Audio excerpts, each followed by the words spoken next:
자, 이어서 이번엔 최진성 전문가의 관심 업종 하나하나 또 뜯어보도록 할까요? 화면으로 준비했습니다. 자, 최진성 전문가는 전력 설비주를 준비하셨습니다. 이쪽은 아시아 해저 케이블 시장 이슈를 먼저 들어가 봐야 될 것 같은데 최근에 전선 관련주들도 이 이슈에 발맞춰서 움직임이 좋았거든요. 자세하게 어떤 내용인지부터 좀 파악해 볼까요? 네, 아시아 헤이저 케이블 시장이 2025년부터 본격적으로 개화하면서 특히 해상 풍력 발전과 AI 및 클라우드 데이터 센터의 급속한 성장에 힘입어서 해저 케이블 수요가 전례 없이 크게 늘고 있습니다. 이로 인해 전선 관련주들이 주목을 받고 있는데요. 국내 기업들의 해외 대규모 수주를 잇따라 확보하며 수주 잔고가 7조 원을 넘는 등 글로벌 경쟁력을 강화하고 있고 네. 해저 케이블은 해상 풍력 단지 조성에 필수적이며 AI 및 클라우드 서비스 확산에 따른 초고속 데이터 전송을 위한 디지털 대동맥 역할을 하여 수요가 폭발적으로 증가하고 있습니다. 결론적으로 아시아 해저 케이블 시장의 급성장에 힘입어 해저 케이블 제조 및 시공에 필수적인 국내 전선 관련 기업들이 투자자들의 큰 관심과 수혜 기대를 받고 있는 상황입니다. 정부의 정책적인 뒷받침도 또 한몫을 하는 것 같은데요. 해상 풍력을 국가 성장 동력으로 육성하겠다. 이런 움직임도 어떤 관련주들에게 힘을 실어주지 않았을까 싶습니다. 이건 또 어떤 내용일까요? 네, 맞습니다. 2025년 들어서 정부가 해상 풍력을 국가 성장 동력으로 공식화하며 전 방위적으로 적극 지원에 나서면서 전체 관련 산업이 활기를 띠고 있습니다. 정부는 해상 풍력 발전을 재생에너지 전환의 핵심 과제로 지정하고 관계 부처가 협력하는 범정부 해상풍력 보급 가속화 TF 출범, 인허가 절차 통화 및 간소화와 전용 항만 및 배후시설 지원 등 산업 인프라를 전폭적으로 뒷받침하고 있습니다. 네. 2025년 3월 해상풍력 촉진 및 산업 육성에 관한 특별법이 제정 공포되었는데요. 이 분야에 체계적 성장 기반이 마련되었습니다. 이에 따라서 해상풍력 개발 및 보급 정책이 정부 주도로 본격 추진되고 실증 단지 조성, 공급망 활성화, 전문 인력 양성 등 후속 조치가 활발히 진행 중에 있습니다. 이런 적극적인 육성 정책이 본격화되면서 전선, 케이블, 기자재 제조, 시공 운영 등 해상풍력 연관 산업 전반이 새로운 성장 기회를 맞고 있고 활기를 띠고 있다고 볼 수가 있겠습니다. 네. 또 최근에는 정부가 오픈 AI와 만나서 국내 AI 데이터 센터 구축과 관련된 논의를 하지 않았습니까? 또 이 부분도 전선주에 상당한 또 힘을 실어줬는데 국내에서도 AI 데이터 센터 구축이 본격화된다면 전선주도 상당한 긍정적 영향을 받을 수밖에 없겠죠. 네, 맞습니다. 국내 AI 데이터 센터 구축이 본격화되고 정부와 글로벌 빅테크 그리고 오픈 AI 등의 협력 논의가 진행이 되면서 전선 관련 기업들은 지속적인 주목을 받을 가능성이 매우 높은데요. 2025년부터 SK그룹과 AWS, 아마존 웹서비스죠. 협력 아래 울산에 1기가와트 규모로 설계된 국내 최대 AI 데이터 센터가 들어서며 6만 장의 GPU, 103메가와트급 전력 용량 등 초대형 인프라가 만들어지고 있습니다. 정부 역시 AI G3 국가 도약을 목표로 국가 AI 컴퓨팅 센터 추진, 규제 개선, 클라우드, AI 인프라 투자 확대 등 AI 데이터 센터 활성화 정책을 강력하게 펼치고 있는데요. 네. 이런 대형 AI 데이터 센터 구축 트렌드가 본격화되고 시장이 확장될수록 전선 기업의 성장 잠재력 역시 더욱 커질 것입니다. 지속적인 관점에서 관련 기업에 관심을 계속 가져보시기 바랍니다. 네, 오늘 최진성 전문가의 관심 업종은 전력설비, 전선 쪽 언급을 주셨습니다. 김동화 전문가 의견은 어떠세요? 지금 긍정적인 배경들 기대되는 포인트 잡아주셨는데 동의하시는 부분 많으실까요? 사실 이제 전력 설비 전선주 역시 그 슈퍼사이클 이후에 AI 데이터 센터의 최대 수혜 업종 중에 하나라고 보고 있습니다. 그러니까 큰 틀에서 보면은 ESS랑 또 전선주 또 전력 설비 관련주는 함께 볼 수 있는 그런 업종이라고 보고 있고요. 네. 우리 최진성 대표님의 종목들 저도 관심 있게 지켜보도록 하겠습니다. 알겠습니다. 자, 계속해서 최진성 전문가의 투자 전략, 여러 가지 전력 설비에 대한 의견이 궁금하시다면 카카오 채널 필살기 고수 외전을 검색해서 친구 추가하시면 되겠습니다. 자, 이제 탑픽으로 바로 가보도록 할게요. 종목 첫 번째 기업부터 공개하도록 합니다. 자, 전력설비 첫 번째 대한전선부터 가보도록 하겠습니다. 올해 사상 최대의 수주 잔고를 쌓으면서 성장세를 입증했죠. 게다가 내년에는 북미 쪽, 유럽 쪽을 중심으로 해서 수주를 더 비중을 늘릴 것이다. 이런 기대치가 있는데요. 앞으로 뭐 기대할 부분들 모멘텀이 많은 것 같아요. 네, 대한전선은 2025년 3분기 기준 수주 잔고가 3조 4,175억 원으로 역대 최대치를 기록하며 명실상부하게 사상 최대의 수주 잔고를 보유한 상태입니다.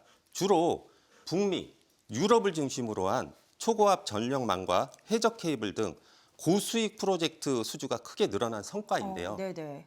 특히 대한전선은 내년부터 북미와 유럽 시장 그리고 아시아 해상풍력 시장 등에서 초고압 및 해적 케이블 사업의 비중이 더욱 확대될 전망입니다.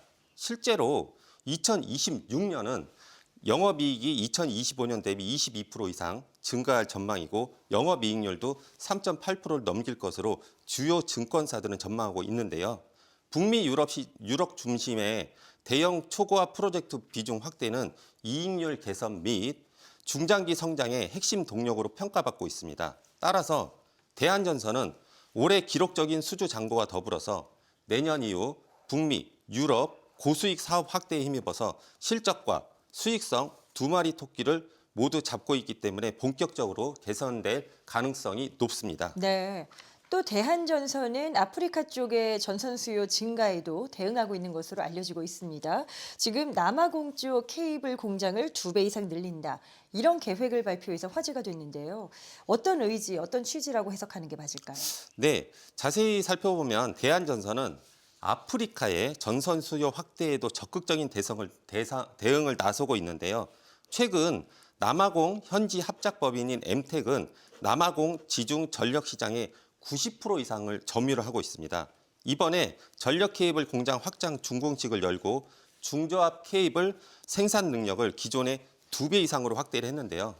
이번 증설은 남아공의 전력망 노후화, 대규모 전력 인프라 투자, 재생에너지 확대 정책 등에 힘입어서 중저압 케이블 수요가 급증하는 데 따른 대응책입니다.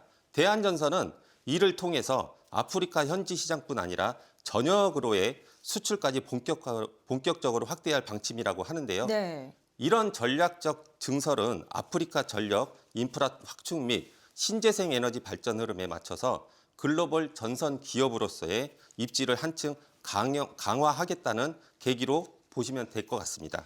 또 이 재료도 여쭤보고 싶은 게 최근에 대한전선이 신규 해적 케이블 공장을 세운다 이렇게 발표하지 않았습니까? 지금까지는 해상풍력 외부망을 LS 전선 쪽에서 거의 국내에서는 독점하고 있잖아요. 그런데 대한전선이 가세한다면 경쟁 구도로 이제 들어선다면 앞으로는 어떻게 양상이 좀 전개될까요? 네, 이런 내용이 나왔는데 지금까지 국내 해상풍력 외부망 시장은 LS 전선이 사실상 독점했습니다. 대한전선이 외부망용 고압 해적 케이블 생산 능력을 확보하면서 본격적인 경쟁 체제가 형성될 전망인데요.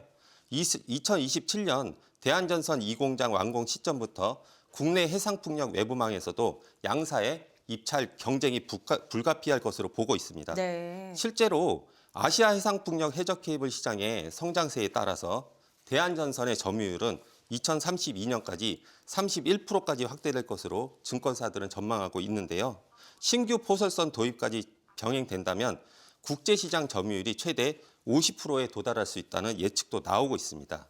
실제로 단기간 내 독점 구조가 완전히 해소되긴 어렵겠지만 대형 프로젝트 입찰, 공급망 다변화, 국책 사업 확대 과정에서 LS 전선의 독점이 점진적으로 약화된다면 대한전선이 강력한 경쟁자로 부상할 가능성은 매우 높다고 보고 있습니다.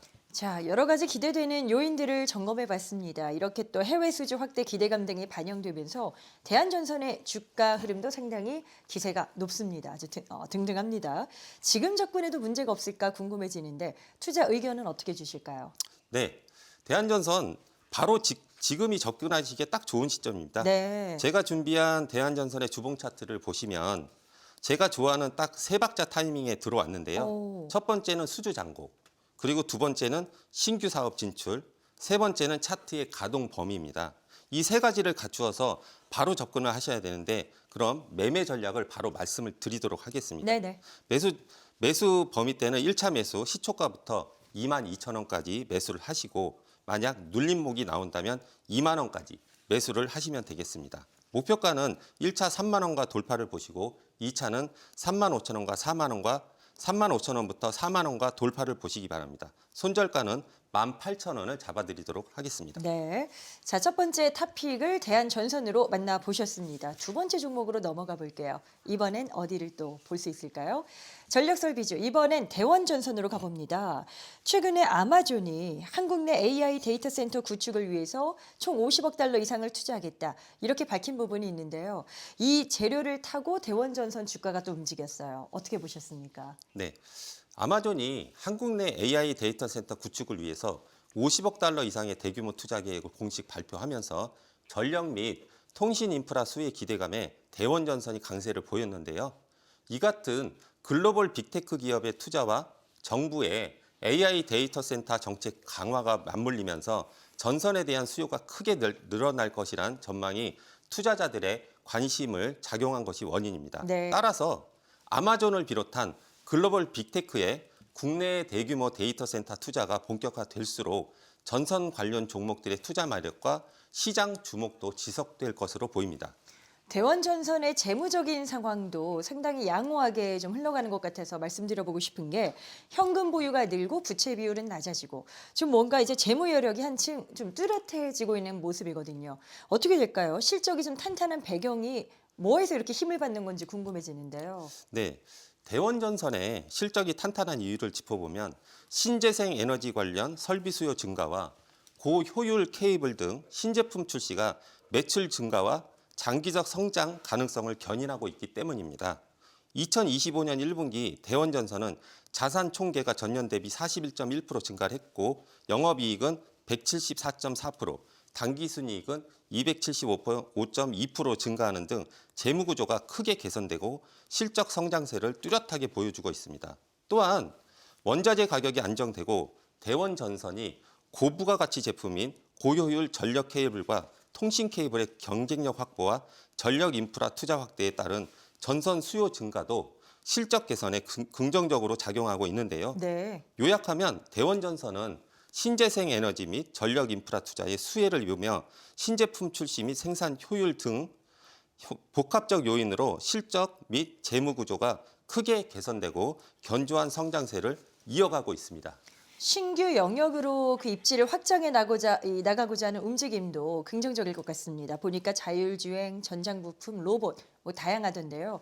이렇게 추진하는 신사업 분야가 앞으로 이 대원전선의 또 하나의 캐시카우가 될 수 있을까? 여기에 대한 기대치는 어느 정도일까요? 네, 대원 앞에서 앵커님께서 말씀해 주신 내용들은 미래 먹거리 산업이죠. 그렇죠. 네. 대원전선은 최근 자율주행, 전자부품, 로봇 등 신규 사업 영역으로의 진출을 적극적으로 모색하면서 미래 실적을 책임질 캐시카우로 육성하려는 청사진을 제시했습니다.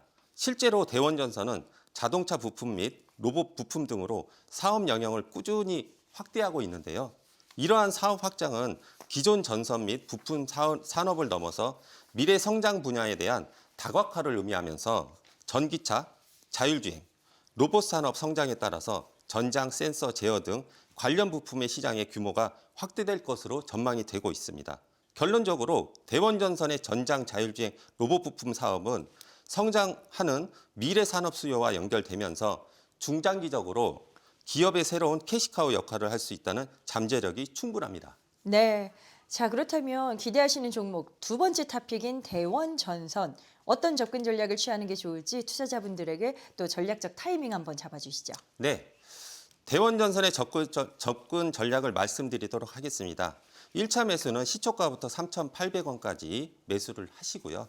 눌림 시에는 3,400원, 그리고 목표가는 5,000원과 돌파, 그리고 지금 신성장 동력 산업들이 캐시카우가 발동이 된다면 내년으로 갈수록 주가는 더 가파르게 올라갈 것으로 보고 있습니다. 이 종목의 손절가는 3,200원 잡아드리도록 하겠습니다. 알겠습니다. 자, 이렇게 해서 두 전문가의 관심 업종과 두 개씩의 탑픽까지 전략을 세워봤습니다. 더 궁금하신 점 많으실 것 같은데요. 카카오 채널 필살기 고수 외전을 검색해서 친구 추가하시면 되겠습니다. 많은 또 활용해 보시길 바라겠고요. 또 SBS 비즈 증권 유튜브 채널도 있습니다. 채널을 구독하시면 출연 전문가들의 라이브 방송 같이 또 다양한 내용들 확인하실 수 있겠습니다. 자, 모든 투자의 최종 판단은 투자자 본인에게 그 책임이 있습니다. 이 점을 인지하시고 항상 자신의 원칙에 맞추어서 현명한 투자하시길 바랍니다.